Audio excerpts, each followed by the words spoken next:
The hum of the airplane engines blended into the background as Captain James Donovan made his way down the aisle, weaving between rows of sleeping passengers, their heads nestled against the windows or in the soft embrace of travel pillows. A seasoned military man, James was used to the long hours of travel, the sterile air of airports, the monotony of boarding flights, and the distant ache of loneliness that often accompanied it. Yet, this flight was different. This was supposed to be a peaceful journey, a chance to unwind after the exhausting month-long mission he'd just completed. James had earned his seat in the front of the plane. First class. It was a small luxury, but it was one he was grateful for. He had flown coach for years while working on various assignments, but after the horrors he had witnessed, the long stretches of days without rest, he had learned to appreciate the value of comfort in the rare moments when it was offered. He reached the entrance to the first-class section, where a stewardess smiled politely and nodded toward his seat. "Captain Donovan, welcome aboard. Your seat is just ahead." "Thank you," James replied, nodding in acknowledgement. The stewardess' smile never reached her eyes. He always wondered about their exhaustion on long-haul flights, but there wasn't time to dwell on that. He was eager to settle in. As James moved forward, his attention shifted to his reserved seat. It was supposed to be 1A, the seat next to the window, offering a great view as the plane ascended and later descended. But when he reached the seat, something stopped him cold. A woman. A sharply dressed woman was sitting in his seat. He blinked and looked again, wondering if he was somehow mistaken. No. It was unmistakably his seat. The boarding pass in his hand confirmed it. "Excuse me," James said, his voice calm but firm, "I believe you're sitting in my seat." The woman didn't even glance up at him immediately. She was engrossed in something on her tablet, tapping away as though she hadn't heard a word he said. James's jaw tightened slightly. He wasn't a man who liked confrontation, but this was his seat. And there was no way he was going to let someone take it from him. "Ma'am," he repeated, taking a step closer, his voice growing a little firmer, "this is my seat. I have the boarding pass to prove it." Finally, she looked up from her device, her eyes meeting his for a moment. She had a sharp, cold gaze, calculating, almost as though she were sizing him up. She was dressed impeccably in a business suit, expensive, high-end. Her dark hair was pulled back into a tight ponytail, giving her a no-nonsense look. A far cry from. Her lips curled into a thin, almost imperceptible smile. "I don't think so," she replied, her voice smooth and almost too polite. "This is my seat now." James's brow furrowed in confusion. It wasn't just her words that left him puzzled, it was the tone in her voice, the way she spoke as though she had every right to be here, as though her presence on this plane gave her some sort of power. He checked the boarding pass again, confirming that this was indeed his seat. "I'm afraid you're mistaken, ma'am," James said, his voice remaining calm despite the rising frustration. "I'm Captain Donovan. I'm in seat 1A. It's right here on the pass." She stared at him for a moment, unmoving, as if considering his words. Then, with an almost dismissive gesture, she stood up slowly, but not to vacate the seat. No, it wasn't that simple. She turned to face him, her eyes still locked on his. "I'm not mistaken," she said, the words flat, as though there was no room for negotiation. "You'll have to find somewhere else to sit." A pause. James's mind raced. The woman was still standing, but there was no movement from the stewardess or anyone else in the vicinity. He looked around the cabin, but it was as though the entire section had suddenly grown still. There was no one in the first-class section who seemed to be aware of the problem. The stewardess arrived then, her expression blank as she came to stand beside the woman. James had expected her to offer assistance, perhaps smooth things over, but instead, the stewardess looked past James, her eyes going straight to the woman in his seat. "Is everything okay here, madam?" the stewardess asked, her tone flat, almost unhelpful. James felt the ground beneath him shift. I believe there's been a mistake," he stammered, feeling the confusion in his voice as he tried to explain. "This is my seat." The stewardess didn't even look at him. Her eyes were on the woman now, and she nodded, as if everything were perfectly normal. "Of course, ma'am. Please, make yourself comfortable." James's heart raced. He wasn't used to being ignored like this, especially on his own turf. It felt almost like the stewardess hadn't even seen him. She hadn't acknowledged his presence at all, as if he wasn't even standing there. He glanced around again, hoping for help. A few passengers in the first-class cabin were half aware of the exchange, but no one said anything.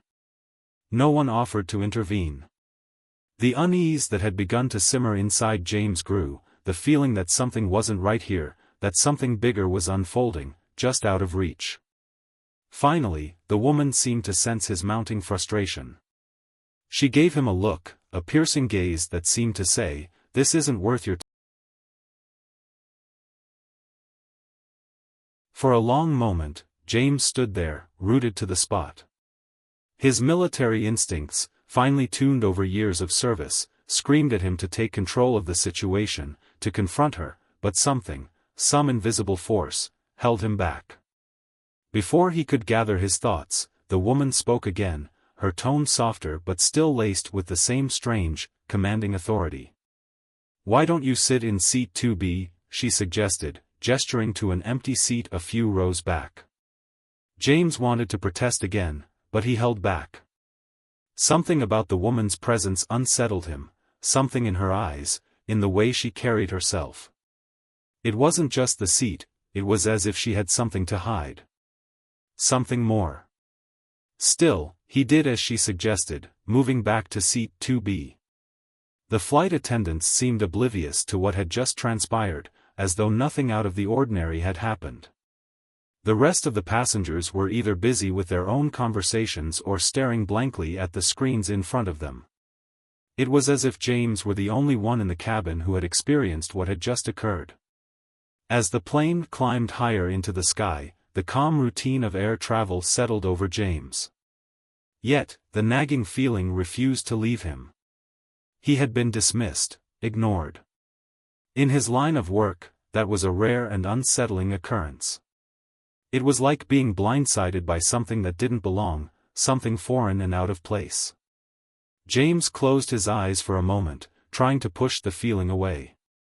He wasn't sure why this bothered him so much. It was just a seat on a plane, after all. But everything about the encounter felt wrong, like a flicker of a shadow just beyond his reach. When he opened his eyes again, he saw the woman out of the corner of his eye, a few seats ahead, still absorbed in her tablet. She was the picture of calm, the picture of control. And yet, there was something about her, something unspoken, that troubled him deeply. What was it that she was hiding? As the flight continued, James could not shake the sensation that the woman in first class, with her cold demeanor and quiet arrogance, was at the center of something much bigger than a seat dispute. And he was beginning to suspect that his involvement in this strange interaction might just be the beginning. The hours on the flight dragged on. The rhythmic hum of the plane seemed to dull everything around James, his thoughts, his growing sense of unease, even the tension in his shoulders. He had made his way back to seat 2B, trying to convince himself that the seat debacle had been an unfortunate misunderstanding, something easily forgotten once he reached his destination. After all, it was just... James sat upright, his eyes flicking to the front of the plane again, where the woman still sat in his seat. She hadn't moved, hadn't acknowledged him again. She seemed to be deeply engrossed in whatever was on her tablet, her fingers moving swiftly across the screen. Every now and then, her lips curled into a faint smile, but it was hard to tell whether it was a genuine expression or something far more calculated. James's curiosity, fueled by a nagging instinct, refused to die. Something was off about this woman. She wasn't just rude or dismissive, there was a coldness to her that he couldn't shake, a sense of detachment that felt alien to him. It wasn't the kind of demeanor you'd expect from someone flying first class. Most people in this section were either on business or vacation, relaxed, and enjoying the luxury of the flight. But she was different. He had to know more. His eyes darted toward her again. It wasn't just her aloofness that bothered him. There was an air of authority that clung to her. Her perfectly pressed suit, the way she carried herself, almost like someone used to getting what she wanted, when she wanted it. She hadn't flinched when he addressed her earlier. Not once. That wasn't normal. People, even the most arrogant, typically responded to being confronted. They showed some sign of discomfort, even if they were in the wrong. James adjusted his position in his seat, trying to appear casual, but his mind was anything but relaxed. He needed to understand why she had acted that way. Why had she insisted on sitting in his seat, despite his polite request? It didn't make sense. An hour passed. Finally, the moment came. The seatbelt sign flickered off, and the stewardess made her way down the aisle, offering drinks to the first-class passengers. James saw his chance. He had been debating whether to talk to the woman directly, but he realized it might be easier to get some answers from someone else first. "Excuse me," he said, catching the stewardess's attention. She looked at him, her expression still as blank as it had been earlier. "Yes, Captain Donovan?" she asked. "I noticed that the woman in seat 1A, well, she's still there. I was hoping to speak to you about the seating situation." The stewardess blinked, her head tilting slightly, as if the request had taken her off guard. "I'm sorry, Captain. I don't quite understand." James leaned forward slightly, his voice lowering, but firm. "She's in my seat. She didn't move when I asked her to, and now I've been moved back here. Can you tell me what's going on?"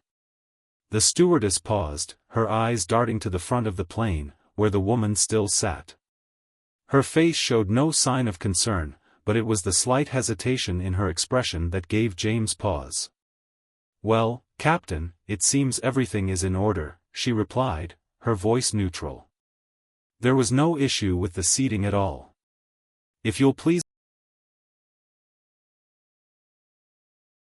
James frowned, feeling the conversation slipping away from him. "No, there's clearly something wrong. Why won't anyone acknowledge the issue? That's my seat, and she's been sitting there the entire time without any explanation." The stewardess straightened her posture, offering him a polite smile. "I'm sure there's been a misunderstanding. I suggest you enjoy the rest of the flight, Captain. Everything will be fine." Before he could protest further, the stewardess had already turned and moved away, her back stiff and rigid, as though she had said all she was going to say.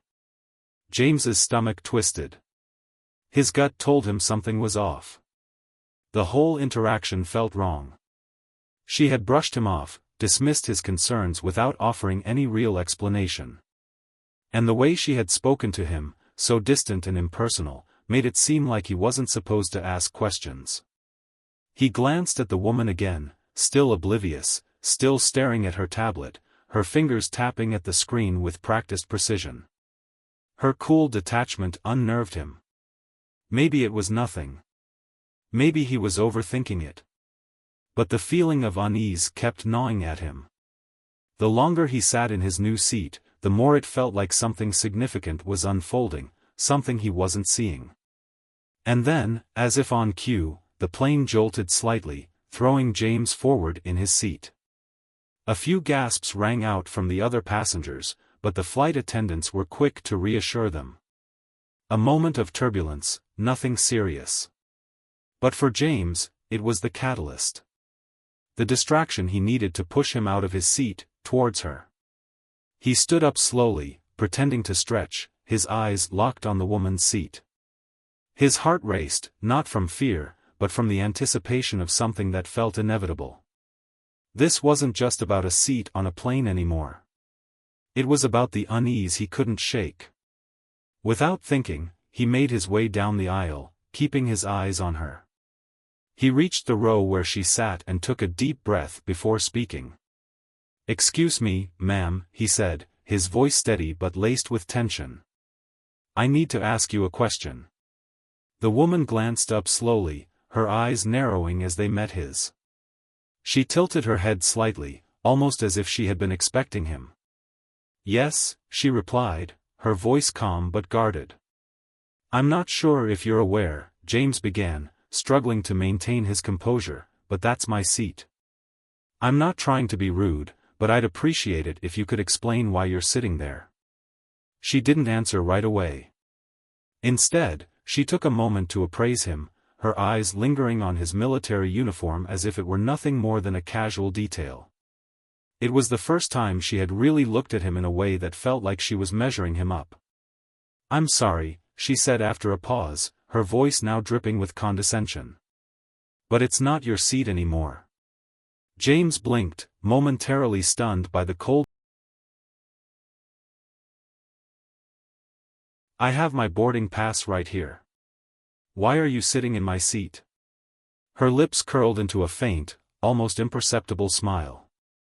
"I'm afraid you're mistaken. I am where I'm meant to be. And as for your seat," she paused, her eyes flicking towards the stewardess for a brief moment. "Well, let's just say some things are better left undiscovered, Captain." James froze. The cryptic nature of her words sent a shiver down his spine. What did she mean by that? And why was she acting like she knew something he didn't? Before he could respond, she lowered her gaze back to her tablet, as though the conversation was over. James stood there for a moment, dumbfounded, trying to process the bizarre exchange. Something wasn't right. The feeling in his gut had intensified, and it had now shifted from unease to full-on suspicion.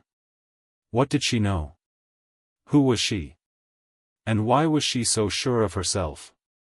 As he returned to his seat, his mind raced with questions that could only be answered by digging deeper. But how? The flight had turned from an uneventful journey to a puzzle, a mystery he was now in the center of.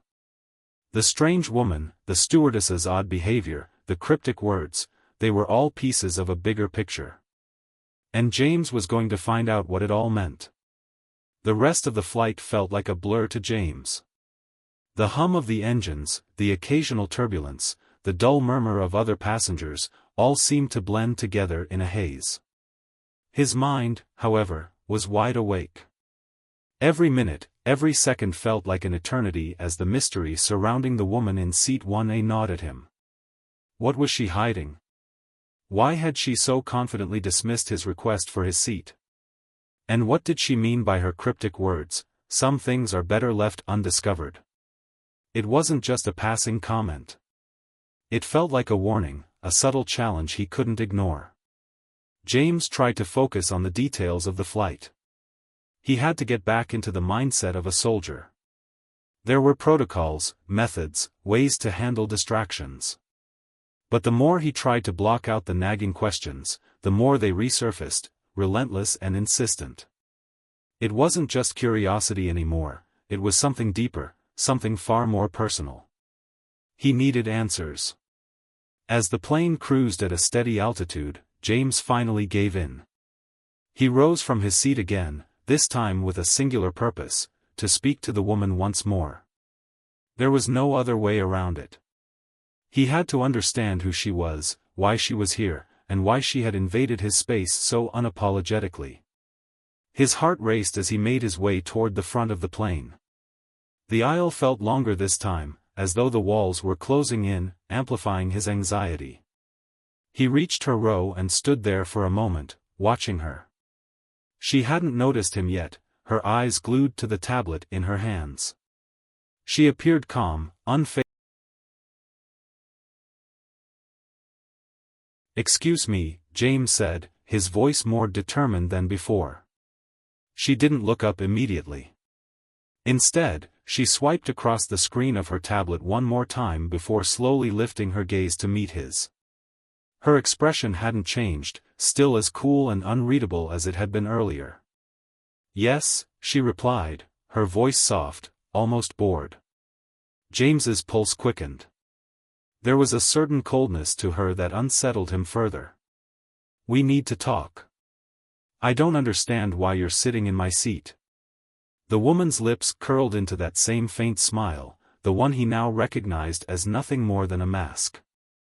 She looked at him for a moment, as if weighing something in her mind, before responding. "Captain Donovan, right?" she asked, her voice now filled with a touch of amusement. "You know, I didn't think you'd come back for another chat. I thought you would have figured it out by now." James's brows furrowed. "Figured what out?" She leaned back in her seat, crossing her arms over her chest. There was a glint in her eyes, something mischievous, almost predatory. "You've been asking the wrong questions. You've been looking at things the wrong way." James's frustration was growing. He could feel the puzzle pieces starting to align in his mind, but there was still something missing, some key element that eluded him. "I don't know what you're talking about. I've been very clear. I want my seat back," he said, his voice tight with restraint. He was trying to keep it together, trying to remain calm. But she was pushing his buttons, testing him. "Your seat?" she repeated, her voice sweet but laced with irony. "No, Captain, that seat isn't yours. It never was." James's head snapped back, his heart pounding in his chest. "What do you mean, never was? My boarding pass clearly states."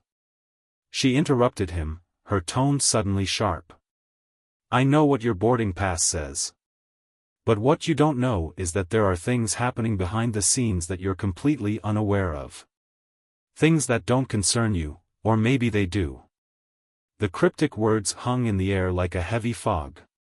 James's mind raced, his gut tightening. "What are you talking about?"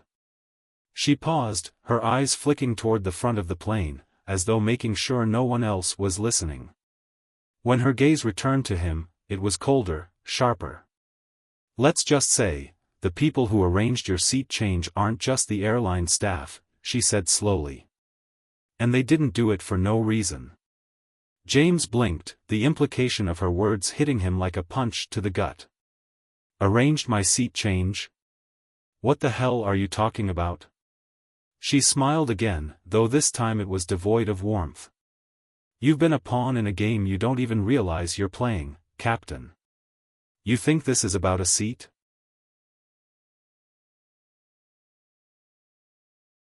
James stood there, frozen. His mind was whirling, trying to catch up with the rapid-fire revelations she was throwing at him.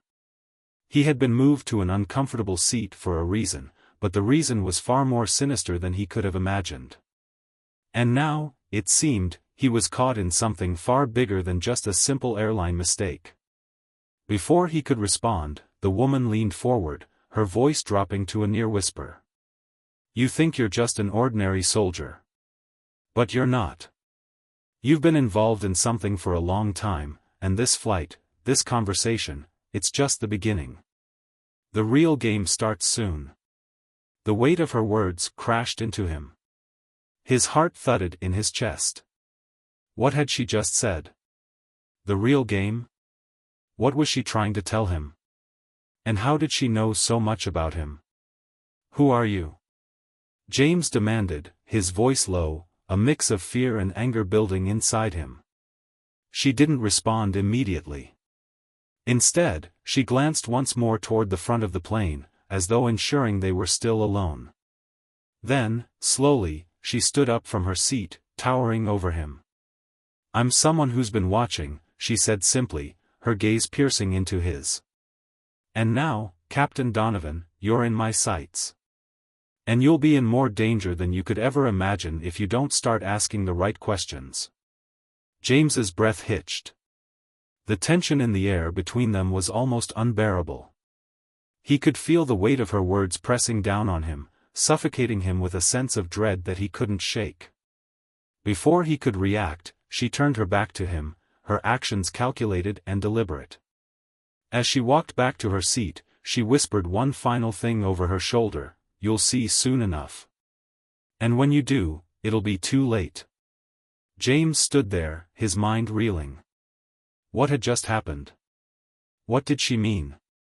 The woman, who had once seemed so distant, so uninterested, was now at the heart of something far darker, far more complex. He had been thrown into a situation he didn't understand, with no clear way out. But one thing was certain now, he couldn't ignore this. He couldn't back away. He needed to figure out what was going on. The woman in seat 1A wasn't just a rude passenger. She was a key to something much larger, something that involved him more deeply than he could possibly comprehend. And if he didn't uncover the truth soon, it might be too late. The rest of the flight passed in a blur for James. His mind was no longer focused on the mundane details of the journey, the sound of the engines, the in-flight announcements, the stewardess's polite smile as she passed by. All of that had faded into the background, drowned out by the pounding questions that filled his head. What did she mean when she said he had been part of a game for longer than he realized? The woman in seat 1A was no ordinary passenger. There was something off about her, something calculating in the way she spoke, in the way she dismissed him. She had a confidence that was unsettling, as though she knew something he didn't. But that wasn't the worst of it. The real problem was that he was beginning to wonder if she was right. Maybe he was part of something he hadn't signed up for. Maybe the odd feeling he'd always had, like he was being watched, observed, or even controlled, wasn't just paranoia. After the woman in seat 1A turned her back to him, James had returned to his seat, but he could feel the weight of her words pressing on him. He had to get answers, and not just from her. If what she said was true, then there were others involved. He had to dig deeper. It was no longer about a simple seating mix-up, it was about something far more sinister. The unexpected call. A few hours later, just as James was beginning to fall into a restless sleep, his phone buzzed in his pocket. It was a secured line, a call he didn't expect. Captain Donovan, a voice on the other end said, its tone gruff but familiar. It was a voice that sent a shiver down his spine. "Who is this?" James asked, sitting up straight, his heart pounding. "It's Lieutenant West. I don't have much time. Listen carefully. You need to forget everything you've heard on that plane. The woman you spoke to? She's not who you think she is. I'm telling you this because I don't know who else to trust." James's mind reeled. Lieutenant West? He hadn't heard from him in months. West had been a part of his unit, a man who had always been reliable, but who had disappeared under strange circumstances during an overseas mission. "What's going on? What do you mean, not who I think she is?" James's voice was sharp now, urgency creeping into his tone. "There's no time to explain all of it. You've already been targeted, Captain. That woman in seat 1A? She's not just some passenger. She's connected to the same people who were tracking you back in the field," West said, his voice growing increasingly strained. "The reason you're in that seat, everything about this flight, it's all orchestrated. It's all part of a bigger plan. And you're already knee-deep in it." James felt a chill run down his spine. His mind raced as the weight of West's words sank in. Who were these people? Why were they targeting him? Wait a minute. What do you mean, tracking me? I haven't done anything. You don't understand. These people? They've been watching you for years. It's not just about what you did during the war, it's about who you are. Your connection to them runs deeper than you think. You're not the pawn you think you are. You're something more, you're a key. Key? James echoed, his voice full of confusion and growing frustration.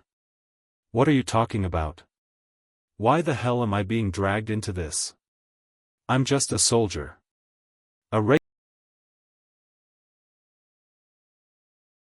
West's voice faltered slightly.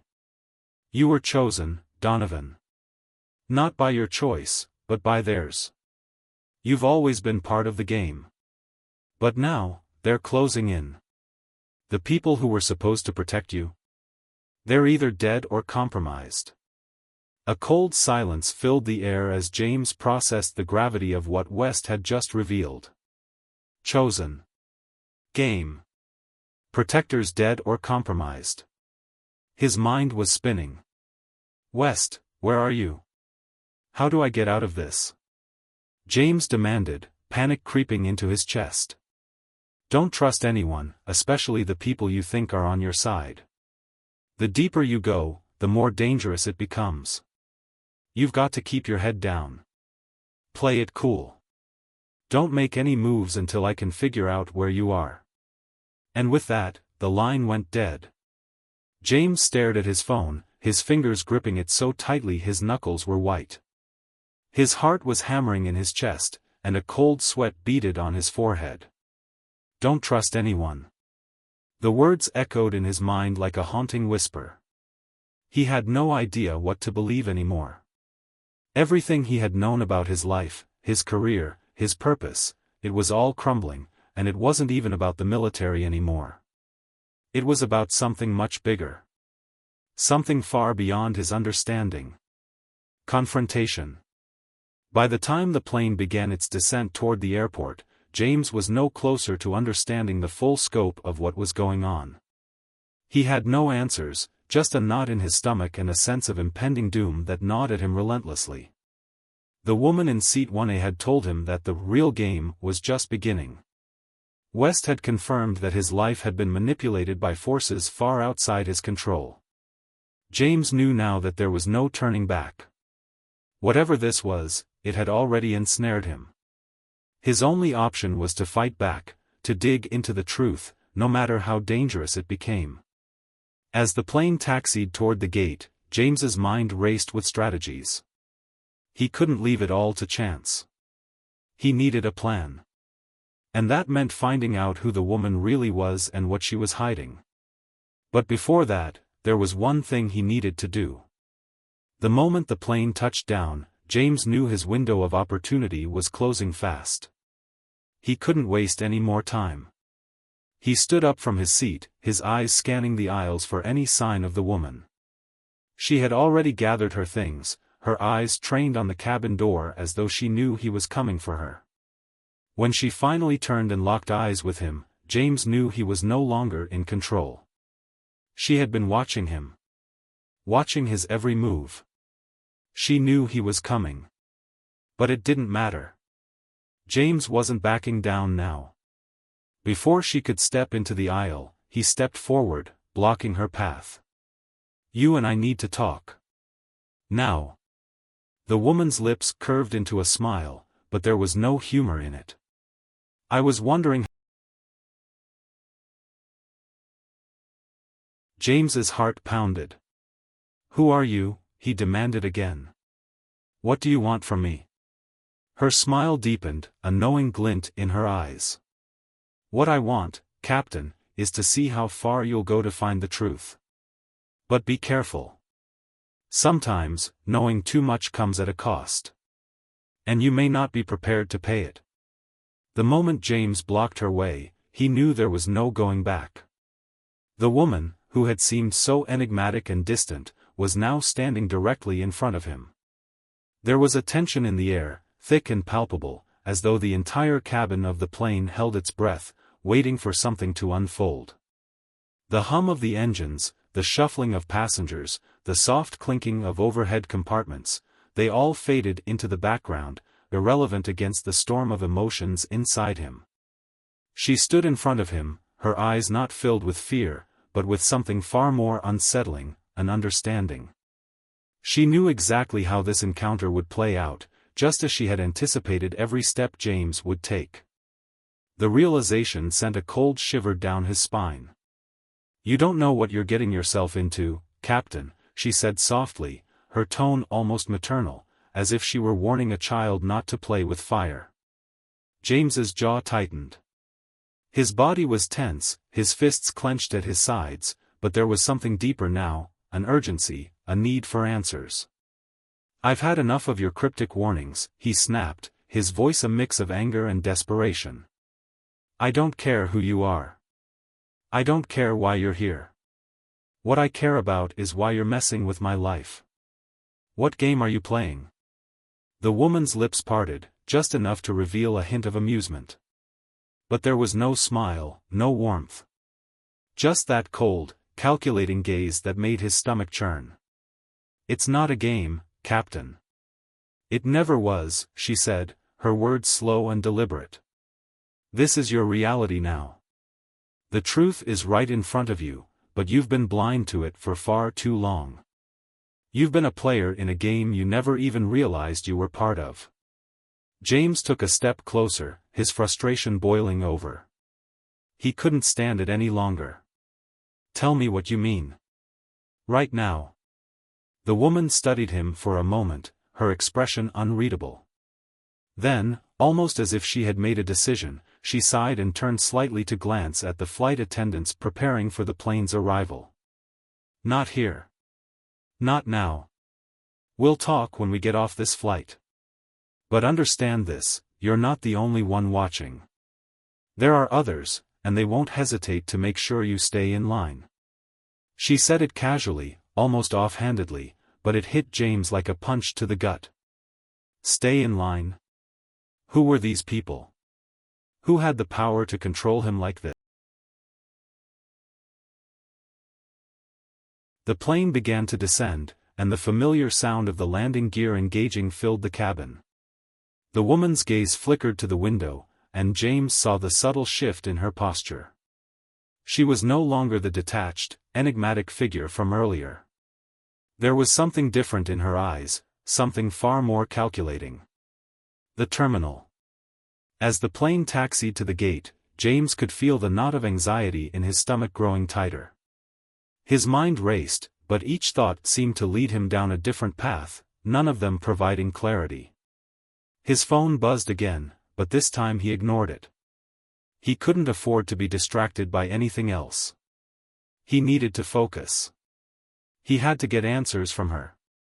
The plane finally came to a complete stop. As the seatbelt sign switched off, passengers began to unbuckle and rise to their feet, eager to exit. But James remained seated, his eyes fixed on the woman in seat 1A. She was gathering her things with a calm, almost mechanical efficiency, as if she had done this countless times before. When she stood up, James followed suit, moving through the aisle toward her. She didn't even look back at him as she stepped into the narrow hallway, but James was determined. He wasn't going to let her slip away again. As they entered the terminal, the rush of people around them seemed to swallow them up. James pushed through the crowd, keeping her in his sights. He needed to corner her before she disappeared into the maze of travelers.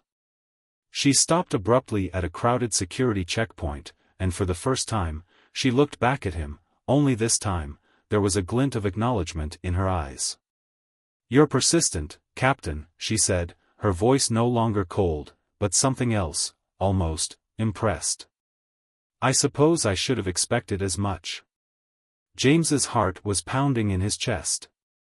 He couldn't let her get away again. "You're going to tell me everything," he said, his voice steady despite the storm inside him. "You'll tell me who you are, why you're doing this, and what it has to do with me. Now." She raised an eyebrow and leaned slightly toward him, as though considering his words. The noise of the terminal seemed to fade as their conversation became the only thing that mattered. "It's not that simple," she said quietly, just loud enough for him to hear. "If you really want answers, you'll have to follow me.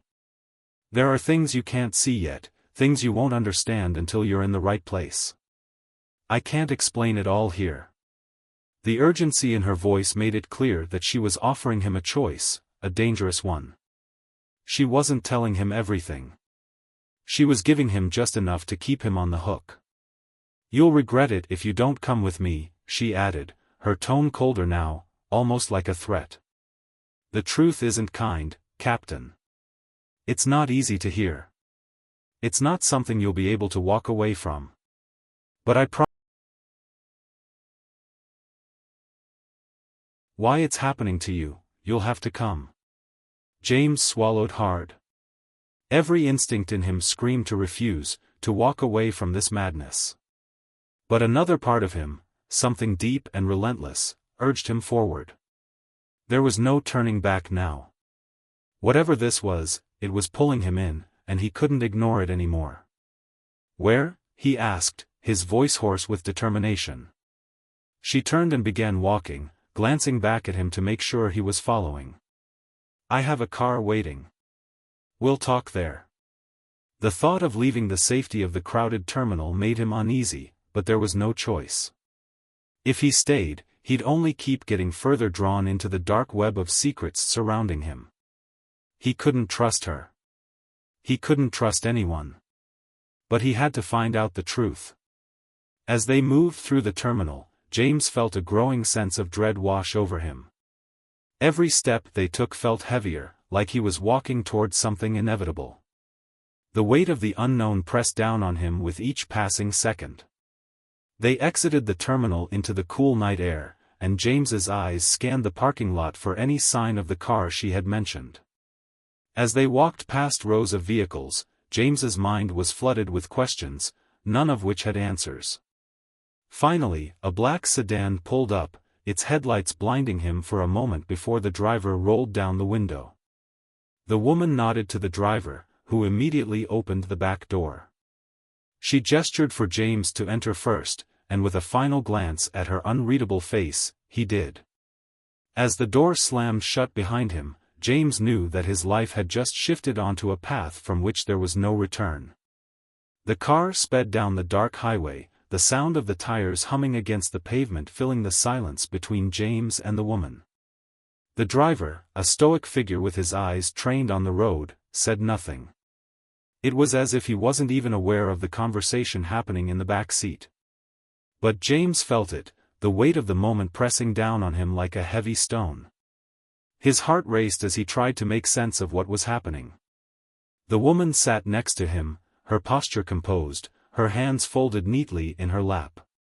Her calmness only added to his growing anxiety. He had no idea who she was, what her motives were, or why she had singled him out. But one thing was clear, he was far from the man he had been before this flight. This was. "You still haven't told me who you are," James said, his voice breaking the silence. "What the hell is going on here? Why am I involved in whatever this is?" She didn't answer immediately. Instead, she glanced out the window, watching the world pass by in blur.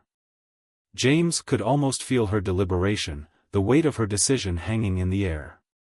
When she finally spoke, her voice was quiet but heavy with meaning. "My name is Vanessa," she began, her tone steady. "But that's not the point. You're here because of what you've done. Or more specifically, because of what you were about to do." James's eyebrows furrowed. "What I was about to do? You've lost me. I don't even know who you are, and yet you're telling me I'm involved in something I had no idea about?" Vanessa didn't answer immediately. Instead, she shifted in her seat, the faintest flicker of emotion crossing her face before she regained control. Her next words were carefully chosen. "You think this is a game, don't you?" she said, meeting his gaze. "You think this is about some kind of personal vendetta, or some conspiracy. But the truth is far simpler, and far more complicated, than that." James's stomach tightened. He had no idea where this conversation was heading, but everything inside him told him it was a road he didn't want to travel down. But here he was, already on it, and there was no turning back. The car turned onto a smaller road, a winding, deserted street lined with trees and old houses. The faint glow of streetlights did little to illuminate the darkness around them. James felt a sharp pang of unease. "This is insane," he muttered under his breath, trying to steady his nerves. "Tell me what this is all about, Vanessa. Now." Vanessa didn't flinch. "You were about to take that seat. The first-class seat that was denied to you. That moment was critical. It wasn't just a matter of convenience for you. That moment had a purpose. You weren't meant to sit there. If you had, things would have gone differently, disastrously, in fact. James blinked, struggling to process the meaning behind her words. Wait, you're saying, you were behind all of that? You stopped me from sitting there on purpose? Vanessa nodded. It's more than that. The seat wasn't just a seat. It was a symbol. You were being watched, James. Not just by me, but by others. The people who put you in that situation, the ones who controlled what happened next, are not the kind of people you want to be involved with. His mind was spinning now. Watched? Others? His entire sense of reality had been upended, and it was hard to even comprehend what she was saying. She was talking about things that felt like a dream, yet every word she spoke seemed so real. He couldn't shake. What do you mean, controlled? He asked, the words barely escaping his lips. Who's controlling what? Vanessa's gaze turned cold, her expression unreadable. She leaned forward slightly, lowering her voice as though she were about to reveal something forbidden. The people who set this all in motion, she began, have been watching you for years. Your entire career. Your family. Your connections. Every choice you've ever made has been scrutinized by them. But they weren't just watching. They were guiding you, pushing you into specific situations, making sure you followed a certain path. And now, you've crossed the line. James felt a chill creep up his spine. What do you mean, crossed the line? What could I have possibly done that would put me in this situation? Vanessa's eyes grew hard, and she leaned back, crossing her arms. That's the question, isn't it? The real question. You were a tool, James. A pawn. And now, you're not playing by the rules anymore. That's why they're after you. For the first time, James felt a flicker of fear. Who's after me? Who are these people? The car slowed, coming to a stop in front of a large, gated building. The lights flickered above, casting eerie shadows across the darkened grounds. The driver turned off the engine, and Vanessa motioned for James to follow her. This is where the answers are, she said, opening the door. You're not going to like what you find, but you need to know. This is the only way to understand what's happening. James hesitated for a moment, the uncertainty clawing at him. He had been driven by instinct up to this point, each step taken in blind trust, each turn bringing him deeper into a maze he had no map for. But now, there was a part of him that wondered if he was walking straight into the heart of something he might not be able to escape. But as he followed her into the building, he had no choice but to move forward. The door closed behind them with a soft click, and he felt the weight of the decision settle heavily on his shoulders. Inside the facility. The building was dark, its walls lined with cold, metallic surfaces that reflected the dim light from overhead bulbs. Vanessa led him down a narrow hallway, her footsteps echoing in the silence. James's mind was racing, his thoughts trying to piece together the fragments of information she had just thrown at him. They reached a heavy, steel door at the end of the hall. Vanessa paused, turning to face him with an unreadable expression. This is where you'll find out everything, she said. But remember, what you learn here isn't something you can just walk away from. James swallowed hard, his throat dry. What do you mean by that? She didn't answer. Instead, she pushed open the door, revealing a small, dimly lit room. Inside, a large monitor sat against one wall. Two chairs were positioned in front of it. Sit down, she instructed, gesturing to the empty chair. James did as she asked, though the sense of dread in his chest only grew with each passing second. As he sat, the monitor flickered to life, its screen glowing a soft blue. Then, the voice crackled over the speakers. You're here, James, the voice said, smooth and calm but unmistakably authoritative. And now, we can begin. James's heart pounded in his chest as the screen in front of him flickered to life. The voice, still calm and unervingly composed, echoed through the room. The cool blue light from the monitor illuminated his face, casting strange shadows across his features. He could feel his pulse quicken, the hairs on the back of his neck standing up. The voice on the speakers crackled again, more distinctly now. "You've come this far, James. But the question remains, do you really want to know the truth?" James clenched his fists, his knuckles turning white. Every instinct in his body screamed at him to turn away, to run, to escape before it was too late. But his curiosity, his need to understand, held him in place. He couldn't look away now, not after everything that had happened. "I don't have a choice, do I?" James muttered, his voice rough. There was a brief pause before the voice answered, as though considering his words.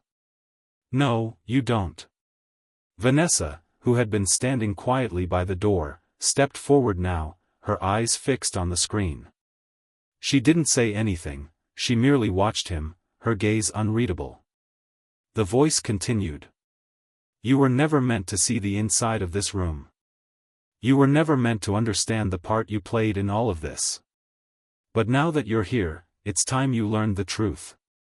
A flicker appeared on the monitor, and then a new image came into view, a grainy video, shaky and dark. James leaned forward instinctively, his breath caught in his throat. The footage was clearly recorded years ago, and the quality was poor, but the scene was unmistakable. It was a video of him. James's stomach churned. He could see himself, younger, in a crowded airport terminal.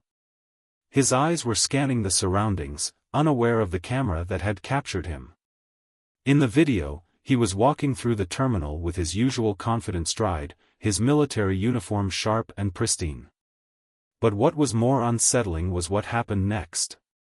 The video shifted focus, panning toward a woman standing at the far end of the terminal, a woman who was, disturbingly, Vanessa.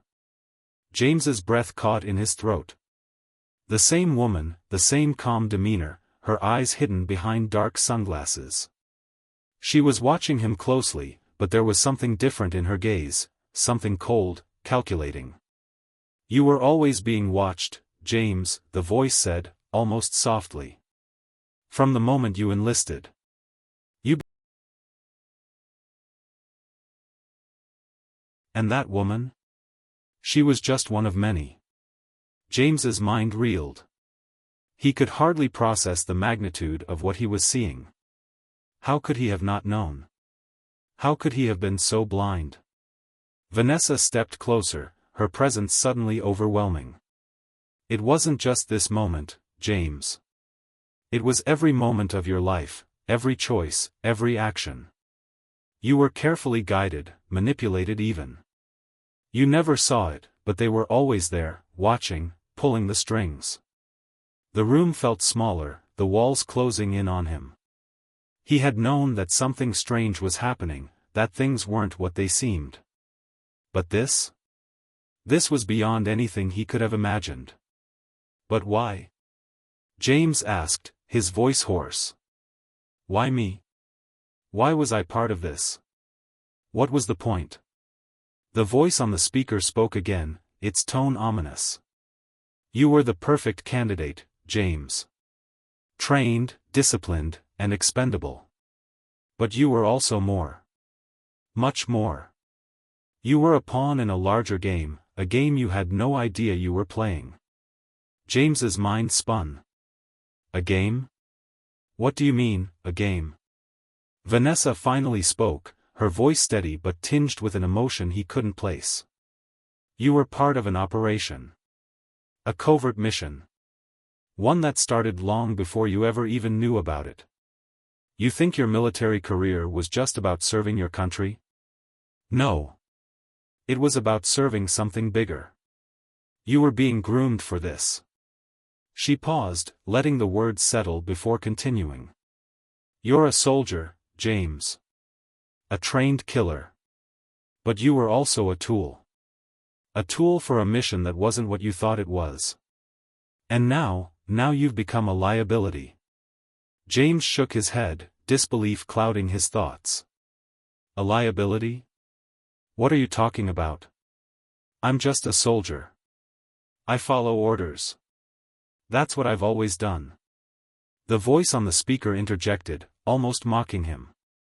Ah, but you never questioned the orders, did you? You never stopped to think about the why behind them. That was your mistake. And now, you're in too deep. They're coming for you, James. Suddenly, the room seemed to close in on him. Panic surged in his chest. He could feel his breathing quicken, his mind a swirl of confusion and fear.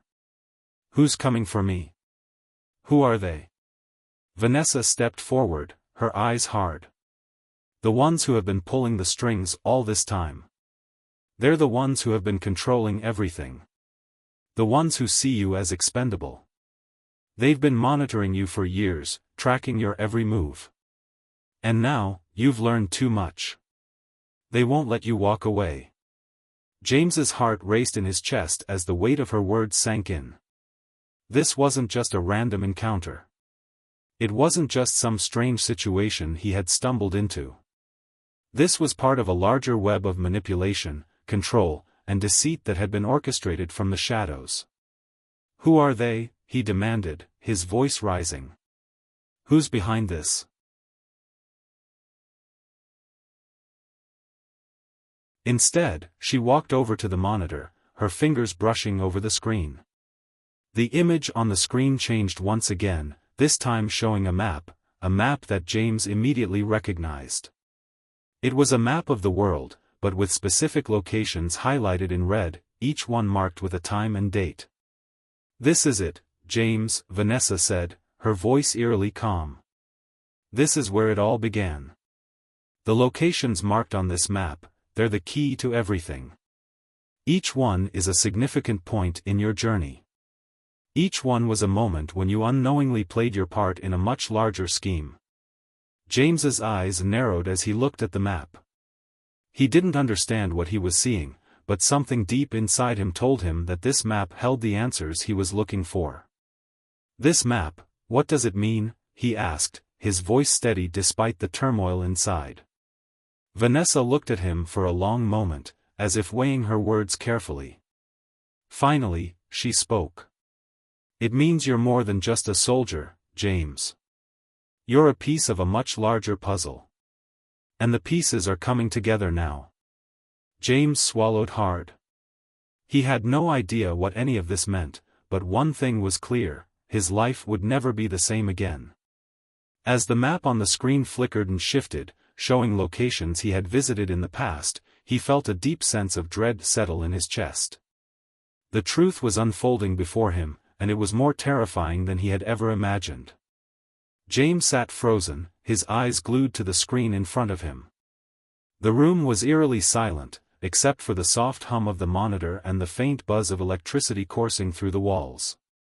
The map still flickered before him, displaying the red-marked locations, places he had visited over the years, each one tied to a moment in his life that now felt like a distant, manipulated memory. Vanessa stood beside him, her expression unreadable. The air between them was thick with unspoken words, the tension almost unbearable. She hadn't said much since the map appeared, only watched him with that same cold detachment.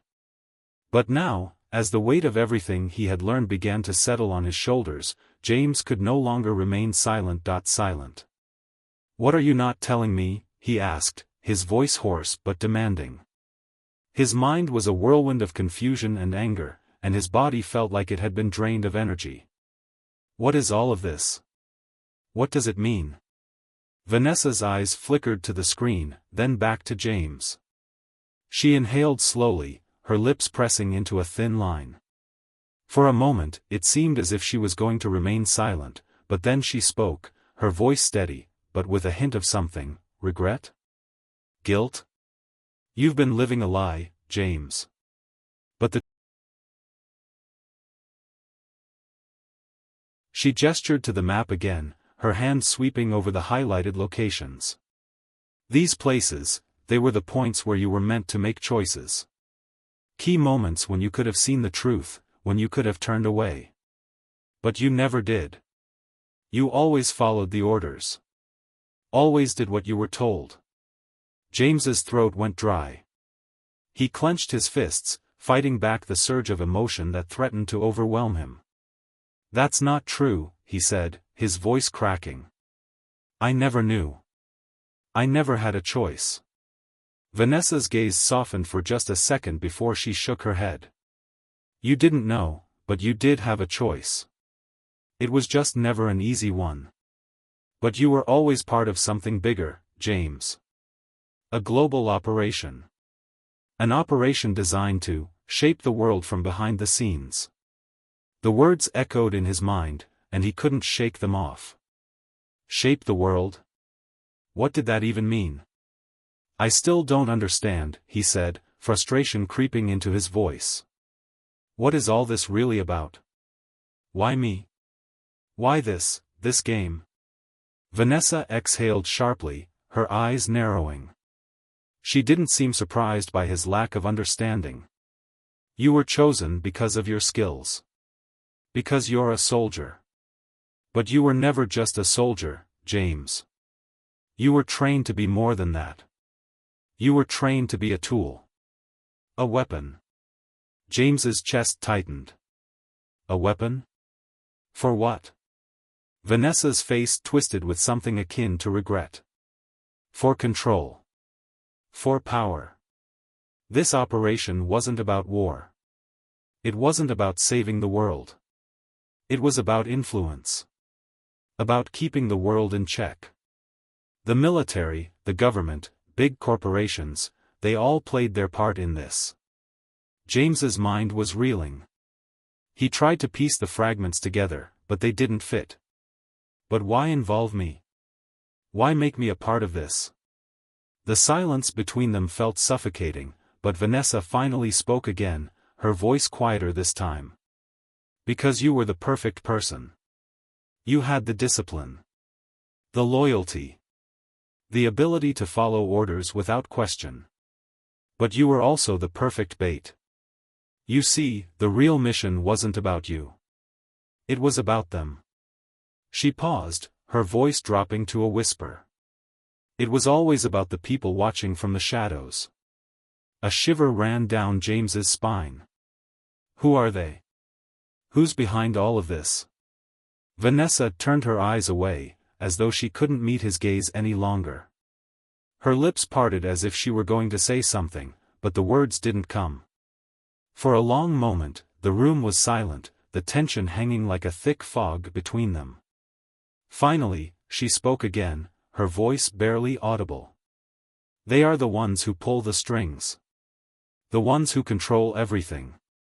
From governments to corporations, to everything in between. They've been orchestrating this global game for years. And you, James, you were the pawn in that game. James took a step back, his head spinning. He was a pawn. It was too much to process. Too much to take in. But even as the gravity of her words sank in, another question nagged at him. A question he hadn't asked yet, but now felt like the only thing left to ask. Why are you telling me all of this? His voice was barely above a whisper, but it was steady. What's your role in all of this? What do you want from me? Vanessa's eyes flickered with a flash of emotion, something almost like pain. She seemed to hesitate for a moment, and James could see the internal struggle playing out on her face. Finally, she exhaled, her shoulders slumping in defeat. I was never supposed to be involved, she confessed, her voice shaky. But when I started to see the truth, when I started to understand what was really going on, I couldn't stay silent. I couldn't keep helping them. And now I'm part of this. I'm trapped in it too, just like you. James's mind reeled again. Trapped? What did she mean? Was she complicit in all of this, or was she another victim? You're telling me this because you want to help me? James asked, his voice tinged with disbelief. Vanessa met his gaze with a sad, almost apologetic expression. I don't know if I can help you, James. But I couldn't keep lying. I couldn't keep being part of something that's destroying lives. That's destroying you. James stood there for a long time, his mind a storm of conflicting emotions. Anger, confusion, betrayal, all of it surged through him in waves. But deep down, beneath all the chaos, something else was beginning to take shape, a desire for revenge, for justice, for the truth. "I'll find them," he said, his voice cold but determined. "I'll find the ones who did this. And I'll make them pay." Vanessa's eyes widened, but she didn't stop him. "It's not that simple," she warned. "They've covered their tracks. They'll do everything they can to keep you from uncovering the truth. You'll be hunted. You'll be—" "I don't care," James interrupted. "I didn't ask for any of this. But I'm going to finish what they started." Vanessa watched him for a long moment, her expression unreadable. Finally, she spoke one last time. "Then, James, be ready.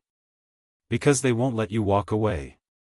James turned away from the screen, his mind made up. The pieces of his life had fallen into place, and now he knew what he had to do. The game was no longer being played by them. It was his turn to take control. As he walked toward the door, Vanessa's voice stopped him one last time. "James," she called. He turned back to face her. "Don't trust anyone," she said softly. "Not even me." And with that, he left the room, the weight of the world heavy on his shoulders. The battle was just beginning, and James knew that the road ahead would be filled with danger and uncertainty. But he had no choice now.